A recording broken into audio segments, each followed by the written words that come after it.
NSUI నాయకుడిగా ఉన్నప్పుడు పొన్నం ప్రభాకర్ గారు ఎన్ఎస్యుఐ నాయకునిగా ఉన్నప్పుడు కూడా ఆనాడు ఏబీవీపీ నాయకులుగా బీజేపీ నాయకులుగా ఉన్నటువంటి బండి సంజయ్ కుమార్ గారి లాంటి కార్యకర్తలు అనేక మంది విద్యార్థుల హక్కుల కోసం పోరాటం చేస్తుంటే ఎన్ఎస్యుఐ నాయకుడిగా ఉన్నటువంటి పొన్నం ప్రభాకర్ గారు ఆనాడు ఎవ్వరు అధికారంలో ఉంటే వాళ్ళ దగ్గరికి పోయి పైసలు తెచ్చుకొని విద్యార్థి ఉద్యమాలను విద్యార్థుల హక్కులను తాకట్టు పెట్టలేదా మేము అడుగుతున్నాం.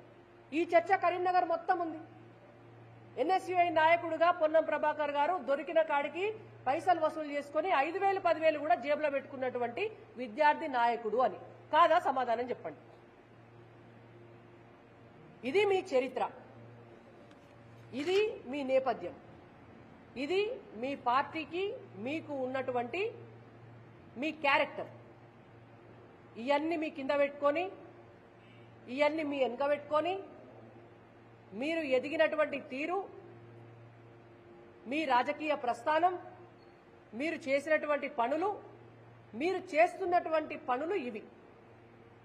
ప్రజా వ్యతిరేకమైనటువంటి పనులు చేసుకుంటా, అభివృద్ధి నిరోధకమైనటువంటి పనులు చేసుకుంటా, ప్రకృతి సంపదను దోచుకుంటా, ప్రభుత్వ సంపదను ప్రజల దాకా రాకుండా దోచుకుంటా, క్విడ్ ప్రోకో చేసి మీరు లాభాలు తీసుకుంటా, ఇతర పార్టీ నాయకులతోటి లాలూచీ పడి మీ సొంత పార్టీకి సంబంధించినటువంటి రావాల్సినటువంటి లాభాలను కూడా రాకుండా చేసుకుంటా, మీ వ్యక్తిగతమైనటువంటి ఎదుగుదల కోసం ఇవాళ మీ పార్టీని కూడా తాకట్టు పెట్టేటటువంటి పొన్నం ప్రభాకర్ గారు, మీరు బండి సంజయ్ కుమార్ గారి పైన ఆరోపణలు చేస్తామంటే ఇవాళ ఇక్కడ ఊరుకోవడానికి భారతీయ జనతా పార్టీ సిద్ధంగా లేదు, కరీంనగర్ ప్రజలు కూడా సిద్ధంగా లేరు.